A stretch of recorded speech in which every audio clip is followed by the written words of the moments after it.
할렐루야.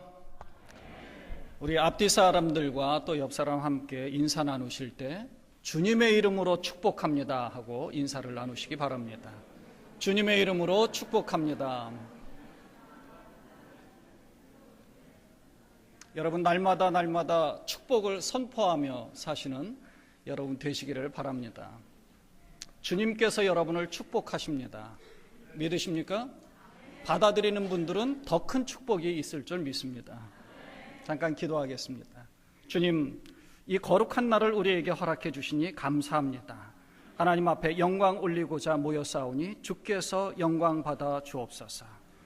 하나님의 말씀을 증거합니다. 성령께서 깨닫게 하시고 우리의 영적인 귀가 열려 주께서 하시는 말씀을 직접 듣는 우리 모두가 되게 하여 주옵소서. 예수 그리스도의 이름으로 기도하옵나이다.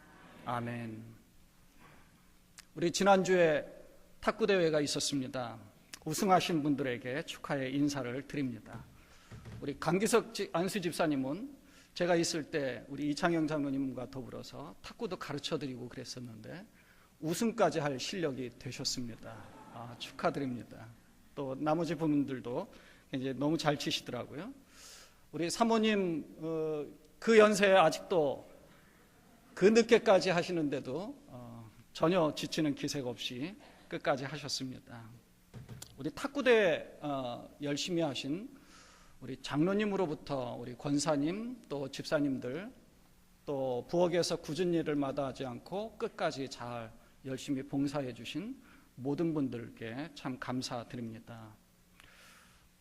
하지만 이렇게 열심을 가지신 분들이 탁구대회뿐만 아니라 중보기도하는 일과 또 예배하는 일, 또 제자훈련, 우리 성경공부, 말씀 봉독하는 일, 이 모든 것들을 또 열심히 하셔서 최선을 다하셔서 하나님의 나라를 잘 세워가셨으면 좋겠습니다. 이런 이야기가 있습니다. 클레어몬트 신학교의 목회 상담학 교수인 그 하워드 크라인벨 박사가 현대교회의 위기를 이렇게 설명을 합니다. 어느 이제 바닷가에 침몰 사고가 빈번하게 있습니다. 그래서 사람들이 그 침몰 사고가 많이 있는 곳에서 좀 작은 오두막을 세워서 사람들을 좀 구조하자. 그래서 인명구조소를 설치했습니다. 그리고 그곳에 소형 구명보트하고 헌신적인 구조원들을 대기시키고 인명을 구조하는 일을 시작을 했습니다. 그곳을 통해서 구조를 받는 사람들이 많아졌습니다. 그러니까 사람들이 그곳을 통해서 구조를 받다 보니 너무 감사했습니다. 그래서 도네이션도 많이 하고 그리고 사람들끼리 모여서 친목 활동을 하기 시작을 했습니다. 그렇게 친목 활동이 활발해지니까 사람들이 도네이션 한 것을 가지고 건물을 잘 지었습니다. 그래서 좀 구조 활동을 열심히 하자라는 취지로 건물을 세웠는데 사람들이 친목 활동을 하다 보니 친목 활동에 더 주력을 하게 되었습니다. 몇 차례 그 뒤에 구조된 사람들이 있었는데 그곳에 누워있는 것을 보니까 좀 보는 것이 불편해졌습니다. 그래서 그러면 우리를 좀 구분하자 그래서 친목 활동하는 건물 따로 짓고 구조 활동하는 것은 옛날처럼 또 작은 오두막으로 그냥 내버려 두었다는 것입니다. 이게 현대교회의 위기라는 거예요. 그러니까 목적과 우리가 정말 해야 할 일들을 분명하게 잘 알아야 한다는 것이죠. 제가 사는 동네에 주의시 센터가 있습니다. 토요일마다 이제 주의시들이 모이는데 얼마나 많이 모이는지 모릅니다. 주의시 센터는 그들이 모여서 야외 신앙을 이어가고 그들의 전통을 2세들, 후세들에게 잘 전달하면서 또 유대인들이 이주해 오면 그들을 도와주는 역할도 많이 합니다. 유대인 센터가 굉장히 부럽습니다. 우리 이민교회가 좀 그런 역할들을 잘 해야 된다고 생각을 합니다. 우리가 하나님 앞에 예배하고 복음을 증거하는 기본적인 역할이 정말 중요합니다. 하나님 앞에 예배하고 복음을 증거해야죠. 그리고 하나님 말씀대로 살려고 노력해야 합니다. 그러나 부수적으로 우리는 정말 바벨론 포로로 잡혀갔던 유대인들이 회당에 모여서 그들의 전통을 잘 이어갔던 것과 같이 이민교회가 그 역할들을 잘해서 2세 교육들을 잘 시켜야 합니다. 전통도 잘 이어가도록 해야 되고요. 지역사회도 잘 도와야 하고요. 말씀 증거하는 것과 더불어서 우리가 하나님 나라의 큰 틀에서 그들에게 최선을 다해서 봉사하고 헌신해주는 그러한 모습도 우리에게 정말 중요한 임무 중에 하나라고 생각을 합니다. 제가 신학교를 다닐 때 그 미션 출입을 갔다가 독일을 배낭여행을 한 적이 있었습니다. 그때 인상 깊었던 것이 홀로코스트 기념관이었습니다. 자신들의 조상인 나치에 의해서 희생당한 유대인들에게 미안한 마음을 전하면서 기념관을 세워서 그것을 잊지 말자, 영적인 교훈을 그들도 가지고 있다는 것입니다. 우리 이스라엘을 보면 그것을 또 잘 압니다. 통곡의 벽 앞에 가서 그 벽에 손을 잡고 손을 대고 하나님 앞에 기도하는 유대인들을 많이 봅니다. 하나님의 말씀을 여기 둘러서 또 머리에도 쓰고 해서 하나님 말씀을 외우는 사람들도 많이 있고요. 하나님 앞에 간절한 마음으로 기도를 합니다. 어떤 기도를 하겠습니까? 자기들을 위해서 기도하는 것도 있겠지만 2000년 동안이나 나라를 잃어버렸은 그 2000년 동안이나 나라 없는 서름을 당했는데 다시는 이 교훈을 잊지 말자 하는 그런 마음들을 아마 가지고 하나님 앞에 기도했을 것입니다. 또 예루살렘 성전이 파괴되는 70년에 로마에 항전하던 유대인들이 난공불락의 요새인 마사다르라는 곳에서 항전을 합니다. 한 3년 정도 지나서 그곳을 로마군이 완전히 정복합니다. 로마에 대항하던 이스라엘 반란군이 완전히 진압되었습니다.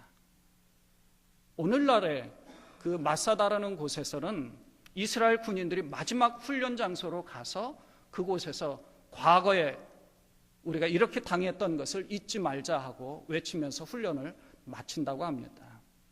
그러니까 우리의 영적인 교훈을 하나님께서 계속해서 생각나게 해주십니다. 우리가 과거에 했던 모든 것들, 또 어떻게 보면 이민 와서 여러분들 얼마나 많이 고생하고 힘들게 살아오셨습니까? 그 가운데서 하나님께서 지금까지 인도해 주셨는데 그것을 2세들에게 또 우리가 잘 생각나게 하고 교육을 시켜야 되지 않겠습니까? 오늘 저는 우리의 날을 다시 새롭게라는 제목으로 말씀을 나누려고 합니다. 본문의 말씀을 이해하기 위해서 이스라엘 역사를 잠깐 살펴보려고 합니다.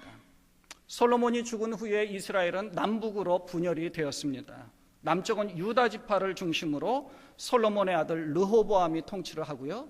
북쪽은 10지파가 모여서 여로보암이라는 사람이 통치를 합니다.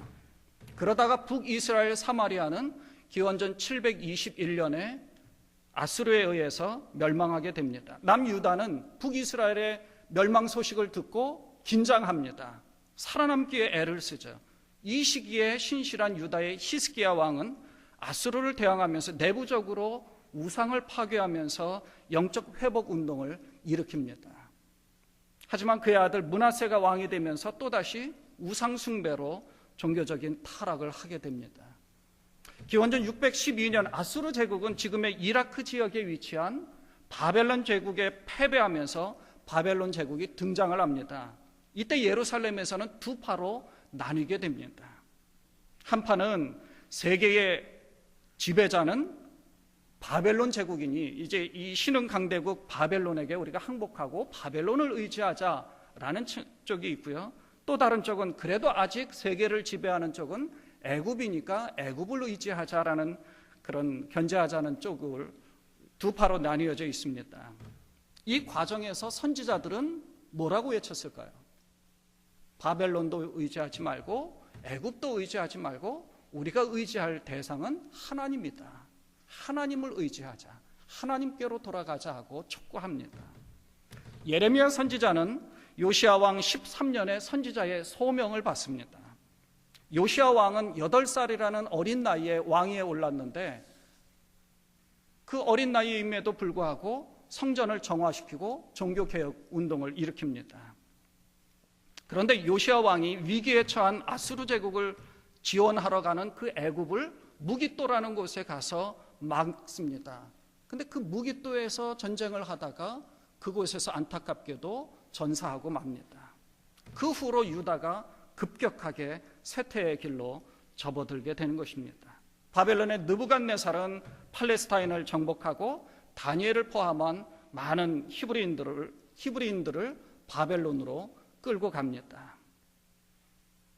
이때 이스라엘의 혼란기에 유대인들은 애굽으로 많이 피신을 갔는데 이 예레미야는 그들과 함께 애굽으로 가게 되었고요. 결국 애굽에서 비극적인 생을 마감하게 됩니다.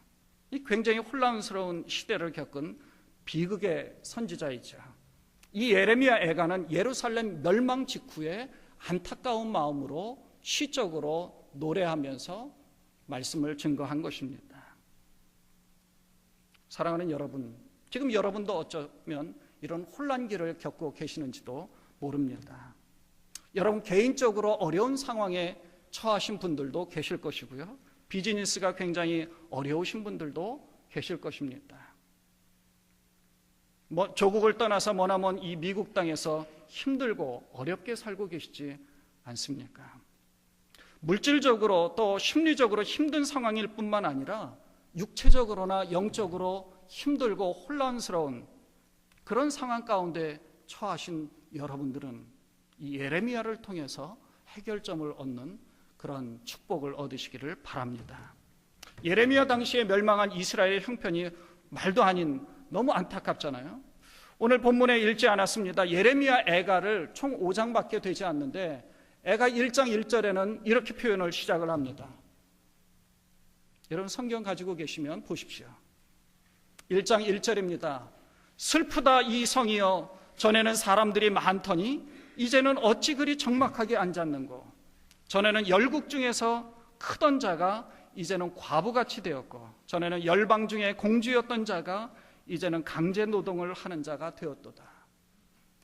열국 중에서 크던 자가 이제는 너무 초라한 모습이 되었다는 것입니다. 왜요? 하나님을 의지하지 않고 자기들이 뭔가 하려고 했기 때문에 그렇습니다. 2장 1절에 가서 또 이렇게 이야기합니다. 슬프다 주께서 어찌 그리 진노하사. 주님의 진노가 있습니다. 3장 1절에 가서는 여호와의 분노의 매로 말미암아 고난당하는 자는 나로다. 여호와의 분노 때문에 내가 고난을 당하고 슬퍼하고 있다는 것을 표현하고 있죠.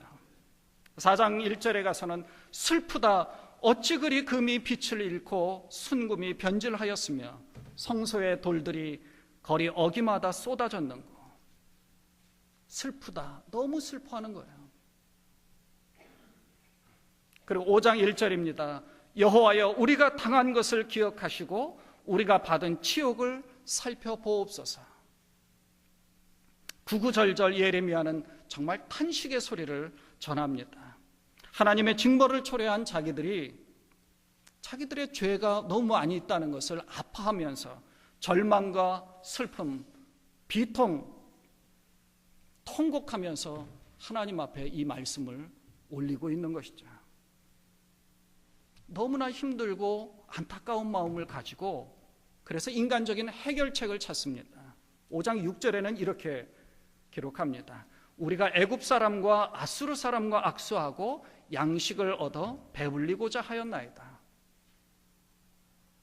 예레미야 입장에서는 이 나라가 정말 하나님을 의지해야 되는데 그 옛날 광야 여정 가운데서 하나님을 의지해서 분명히 하나님께서 인도해 주신 것을 알거든요. 기억하거든요. 말씀을 통해서 많이 배웠거든요. 그 말씀을 계속 전합니다. 하나님을 의지하자. 그런데 애굽 사람을 의지하고 아수르 사람을 의지하면서 양식을 얻고자 구걸하고 있다는 것입니다. 그런다고 해서 모든 것이 해결되는 것이 아니죠. 그래서 도대체 왜 이렇게 되었는가를 생각하게 되었습니다. 무엇이 문제인지, 어디서부터 잘못되었는지, 왜 우리가 이런 고통을 당해야만 하는지 하나의 원인을 찾았습니다. 그 원인을 보니까 이것이 조상들 때문이구나 라고 생각하게 됐습니다. 5장 7절에 보니까 우리의 조상들은 범죄하고 없어졌으며 우리는 그들의 죄악을 담당하였나이다. 조상이 잘못하니까 내가 이렇게 벌을 받는구나. 우리말에도 이런 말이 있죠. 잘 되면 내 탓이고 안 되면 조상 탓입니다. 조상뿐만 아니라 잘 되면 내가 잘나서 잘하는 건데 안 되면은 누군가 남 탓을 많이 합니다. 현재 일어나는 모든 문제들에 대해 다른 사람들이 원인이다 누가 문제다라고 생각하는 경우가 있습니다. 간혹 성도들 가운데서도 이런 얘기가 있죠. 목사님들이 설교를 할 때 말씀에 비추어 설교를 합니다. 그럼 그 말씀을 탁 듣고 이거를 내가 깨달아야 되는데 이거 우리 오늘 안 나왔네, 이 김 집사가 좀 들어야 되는데. 제가 한국에서 목회할 때 어떤 집사님이 한번 그런 적이 있었어요. 목사님, 오늘 그 설교가 꼭 우리 김 집사가 들어야 되는데 김 집사가 오늘 못 나왔습니다. 다음에 다시 해주세요. 제가 했겠습니까? 그러니까 내가 정말 하나님 앞에 그 말씀을 받아야 되는데 그거를 누군가 다른 사람이 그걸 꼭 들었어야 되는데 남 탓하는 거죠. 예레미야 선지자는 고통이 계속되는 가운데서 또 다른 원인을 발견합니다. 오늘 본문입니다. 16절에 보니까 우리 머리에서 면류관이 떨어져 싸우니 오호라 우리의 범죄함을 인함이니이다. 내가 범죄해서 그렇구나. 오호라 우리의 범죄함을 인함이. 이제 문제의 진짜 원인을 발견한 것입니다. 여기서부터 문제의 실마리가 풀리게 됩니다. 오늘날 우리에게 일어나는 모든 문제의 원인들도 다 여기서부터 시작되어야 하는 것입니다. 남 탓할 것이 아닙니다. 내가 뭔가 하나님 앞에 잘못하고 있는 것 아닌가? 내가 정말 하나님 앞에 범죄하고 있는 것 아닌가? 지난주에 말씀드리면서 여러분 정말 후임 목사님 모시기까지, 적어도 그 이후에라도 정말 하나님 앞에 범죄하지 않는 그러한 모습을 가지고 정말 정결하고 거룩한 모습을 가지기 위해 최선을 다해 주십시오 라고 당부를 드렸습니다.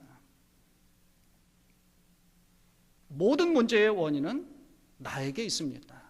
내가 하나님 앞에 정말 티끌과 죄를 뒤집었으며 하나님 앞에 회개하고 하나님 앞에 고백하였던 이 욥과 같은 모습을 우리가 가져야 한다는 것입니다. 여러분 개인적으로 문제가 있으십니까? 그 원인은 나에게 있습니다. 부부간에 문제가 있으십니까? 와이프가 문제가 있는 것이 아니고 남편이 문제가 있는 것이 아니고 나에게 문제가 있는 것입니다. 하나님 앞에 엎드려서 내가 어떤 문제가 있는가 찾아봐야 합니다. 교회에 문제가 있습니까? 여러분 안에 문제가 있습니다. 그 원인이 교회에 있는 것이 아니고 나에게 문제가 있다는 것을 알아야 합니다. 그럴 때 문제 해결의 시작이 출발되는 것입니다. 그러나 그것이 전부가 아닙니다. 문제 해결은 하나님을 바라보는 것입니다. 예레미야는 주님을 향하여 원망하는 것도 탄식하는 것도 아니라 소망을 가지고 외칩니다. 20절에 보니까 주께서 어찌하여 우리를 영원히 잊으시오며 우리를 이같이 오래 버리시나이까. 예레미야는 하나님 여호와께서 자신들을 잊고 버리신 것이 아니라는 사실을 깨닫고 있습니다. 왜요? 그 바로 앞 구절에서 고백하거든요. 19절에 보니까 여호와여 주는 영원히 계시오며 주의 보호자는 대대에 이르나이다. 주님 앞에 신앙 고백하고 있습니다. 하나님이 우리를 잊으신 것이 아니라 내가 하나님을 잊고 세상을 의지하고 세상에서 어떤 방법을 찾으려고 하고 있다는 것입니다. 정말 중요한 것은 내가 어느 곳에 있느냐가 아닙니다. 그곳에 내가 하나님과 함께 하고 있느냐, 이것이 정말 중요한 것입니다. 지난주에 말씀드린 것처럼 요셉은 하나님 여호와 앞에 범죄하지 않으려고 노력했고요. 감옥에 갇힌 요셉에게 여호와께서 함께 하신다라고 분명히 기록하고 있습니다. 미국의 남북전쟁 때 운명이 걸린 대전투를 앞에 둔 가운데 아브라함 링컨이 기도를 합니다. 주위에 있던 사람들이 링컨에게 하나님이 우리 편이니 우리가 이기지 않겠습니까? 라고 이야기합니다. 그때 링컨이 뭐라 그래요? 그건 적들도 그렇게 생각합니다. 중요한 것은 하나님이 우리와 함께하는 것이 아니라 내가 정말 하나님 편에 있느냐, 그것이 중요한 것입니다. 하나님은 우리를 향한 사랑의 눈을 떼지 않으시고 지켜보시고 보호해 주시고자 우리를 늘 지켜보고 계십니다. 흡사 갓난 아기에게서 눈을 떼지 못하고 지켜보는 엄마의 모습과도 같습니다. 문제는 우리가 하나님을 향한 시선을 세상으로 돌리고 있다는 데 문제가 있다는 것이죠. 이스라엘 백성들이 애굽을 의지하려고 했고 아수를 의지하려고 했고 바벨론을 의지하려고 하는, 하나님을 의지하는 것보다 세상적인 방법을 많이 사용하고 있다는 것입니다. 세상적인 방법은요, 편법입니다. 정상이 아닙니다. 편법은 자신을 괴롭게 할 뿐만 아니라 다른 사람도 괴롭게 할 수 있습니다. 세속적인 방법이 아니라 정상적인 방법, 그래서 좌로나 우로나 치우치지 아니하고 오직 하나님 말씀에 비추어서 성령님이 말씀하시는 것을 깨닫고 문제를 해결해 나가야 한다는 것입니다. 그래야 나도 살고 남도 사는 것입니다. 세상적인 방법은요, 남을 딛고 일어나는 것입니다. 남에게 상처를 주는 것 아랑곳하지 않습니다. 남이야 상처를 받든 말든 나만 잘 되면 되는 것이 세상적인 방법이잖아요. 그러나 우리는 영적 전투에 참여한 사람들입니다. 공동체입니다. 적어도 하나님의 사람입니다. 하나님의 자녀입니다. 예수 그리스도의 구원을 받은 구원자입니다. 그러면 나만 잘 되는 것이 아니라 나와 함께하는 자들이 잘 되어야 한다는 것입니다. 여러분 모두는 다 복의 근원입니다. 아브라함과 같은 존재입니다. 여러분을 통해서 복이 흘러 넘쳐야 한다는 것입니다. 여러분만 복 받는 것이 아니라 여러분 주위에 있는 사람이 복을 받아야 한다는 것입니다. 하나님이 왜 이스라엘 백성들을 광야에서 훈련시키시는지 아십니까? 우리가 익숙한 것이 아닌 하나님을 바라보도록 하는 것입니다. 광야는요, 하나님을 의지하지 않고는 아무것도 할 수가 없습니다. 인간적인 노력으로 할 수 있는 것이 없습니다. 그저 하나님만을 바라봐야 합니다. 광야 여정이 바로 그렇습니다. 하나님이 주시는 만나를 먹어야 하고요, 메추라기를 먹어야 하고요, 하나님이 인도해 주시는 불기둥을 바라보고 나아가야 되고요, 그 뜨거운 태양볕을 하나님이 지켜주시는 그 구름기둥으로 지켜주시는 것을 경험하게 되는 것입니다. 광야는 저주가 아니라 축복이라는 것입니다. 하나님의 보호하심이 있는 것. 광야 생활을 하는 것은 내 생각과 내 주장과 내 고집과 내 신념을 버리는 것입니다. 그 모든 것을 버리고 하나님 말씀에 포커스를 두어야 한다는 것이죠. 하나님의 도우심과 하나님의 인도하심만을 바라볼 수밖에 없는 광야입니다. 여러분, 광야라는 히브리어는요, 미드바르입니다. 근데 말씀이라는 말의 히브리어가 다바르입니다. 같은 어근을 쓰잖아요. 바르. 미드바르는 곧 다바르를 듣는 곳이라는 것입니다. 미드바르와 다바르는 함께 있습니다. 광야는 곧 하나님 말씀을 의지해야 된다는 것이고, 광야는 곧 하나님 말씀을 들어야만 살 수 있다는 것을 우리에게 가르쳐 주는 것입니다. 광야에서의 고난이 크면 클수록 하나님 앞에 맡기는 것이 더 쉬워집니다. 내가 이끌어가는 것보다 하나님께 맡기는 것이 더 안전하다는 사실들을 더 많이 깨닫게 되는 것이죠. 광야에서 고난이 별로 없습니까? 그렇다면 내가 지금 뭔가 하고 있다는 거예요. 하나님을 의지하는 것보다.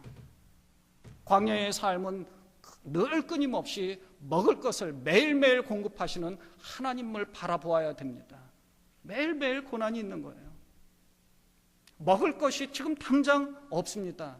여러분, 안식일 전에는 그 이틀치를 만나를 내려주지만 매일매일 만나를 그날그날 주시지 않습니까? 하나님이. 이틀치를 어떤 사람이 많이 모아두었더니 그 다음날 다 썩어버렸어요. 오직 하나님께서 그날그날 주시는 것들을 먹을 수밖에 없는 것이 바로 광야라는 것입니다. 그래서 여러분, 아침에 눈을 뜨자마자 하나님께서 또 하루를 나에게 허락하셨구나 감사하고, 감사하는 마음으로 하나님 앞에 기도하고, 그리고 또 세상에 나오시기를 바랍니다. 예레미야 선지자는 그 사실을 알았으니까 본문 21절에 기록된 것과 같이 우리를 주께로 돌이키소서라고 기도하는 것입니다. 5장 21절입니다. 여호와여, 우리를 주께로 돌이키소서, 그리하시면 우리가 주께로 돌아가겠사오니. 하나님이 도와주셔야 회개할 수 있습니다. 회개도요, 내 의지로 할 수는 없습니다. 내가 생각해서 내가 회개해야 되겠다, 회개 잘 안 나오죠. 나도 모르는 새에 눈물, 콧물 다 흘리면서 회개할 때가 있지 않습니까? 회복과 부흥은 하나님의 절대적인 주권 가운데 있습니다. 하나님 앞에 회개할 수 있도록 은혜 베푸시옵소서. 회복과 또 하나님께서 원하시는 부흥을 꿈꾸기 위해서 하나님이 우리에게 허락하시기 위하여 주께로 돌이키는 우리의 모습 되게 하여 주옵소서. 이것을 기도하는 것입니다. 호세아 6장 1절에 보니까 오라 우리가 여호와께로 돌아가자. 여호와께서 우리를 찢으셨으나 도로 낫게 하실 것이요 우리를 치셨으나 싸매어 주실 것임이니라. 누가 쳤다고요? 여호와께서 치셨다는 겁니다. 왜요? 왜 하나님께서 치셨겠습니까? 정신 차리라는 거죠. 하나님 앞에 교만한 마음을 다 버리라는 거죠. 하나님 앞에 내가 나서서는 절대 아무것도 할 수 없다는 것을 깨닫게 해주시는 것입니다. 호세아 6장 3절에 이렇게 얘기합니다. 그러므로 우리가 여호와를 알자. 힘써 여호와를 알자. 그의 나타나심은 새벽빛같이 어김없나니 비와 같이 땅을 적시는 늦은 비와 같이 우리에게 임하시리라. 주님 앞에 돌아가면 주님이 그것을 다 받아주십니다. 여호와께서 우리를 찢으셨으나 도로 낫게 하실 것이요 우리를 치셨으나 싸매어 주실 것입니다. 그래서 우리가 여호와를 알아야 한다. 힘써 여호와를 알자. 새벽빛같이 땅을 적시는 늦은 비와 같이. 늦은 비는 갑자기 쏟아지는 폭우가 아닙니다. 잔잔하게 땅을 전체를 다 살며시 적셔주는 것입니다. 또 예레미야서에서 15장 19절에서 이렇게 말씀합니다. 여호와께서 이와 같이 말씀하시되 내가 만일 돌아오면 내가 너를 다시 이끌어 내 앞에 세울 것이다. 내가 내게로 돌아오면 주께로 돌아가야 하는 것입니다. 우리의 문제 해결이 바로 여기에 있다는 것입니다. 내 뜻보다는 하나님의 뜻대로 하기를 원하나이다라고 고백하는 것이죠. 겟세마네 동산에서 예수님이 십자가의 고통을 토로하면서 기도합니다. 그러나 내 뜻대로 마옵시고 아버지의 원대로 되기를 원하나이다. 결국 하나님의 뜻대로 십자가를 지신 예수님은 3일 만에 부활하심으로 죽음과 어둠의 권세를 깨트리고 우리를 구원해 주셨고 우리를 부활의 영광에 참여하도록 은혜를 베풀어 주신 것입니다. 예레미야의 구체적인 소원은 우리의 날을 다시 새롭게 하사 옛적 같게 하옵소서라고 기도하고 있습니다. 새롭게 하사 옛적 같게 하옵소서 하는 말은 단순히 과거지향적이나 옛날로 돌아가자는 것이 아닙니다. 예레미야가 주장하는 것은 하나님을 향하여 개혁이 일어났던 요시아의 종교개혁과도 같은 것입니다. 당시에 우상 숭배하던 모든 것을 과감하게 때려 부수고 하나님 중심적으로 말씀 가운데 들어가자라고 다짐했던 그것을 이야기하는 것입니다. 말씀과 기도가 살아있고 비전이 있는 거룩한 공동체로 돌아가자는 것입니다. 오늘 뉴욕 성결교회 우리 교회가 그렇게 되었으면 좋겠습니다.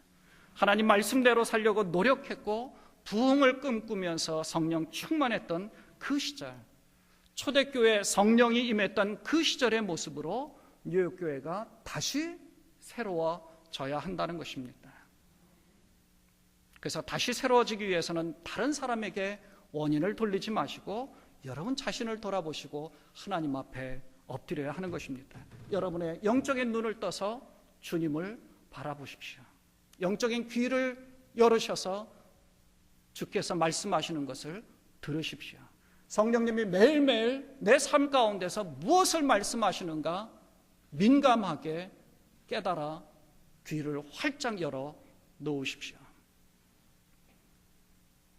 그리고 가장 기본적인 신앙인의 원칙을 잘 지켜야 합니다. 여러분, 그 교회를 바라보는 일반인들의 시선이 얼마나 냉소적인지 아십니까?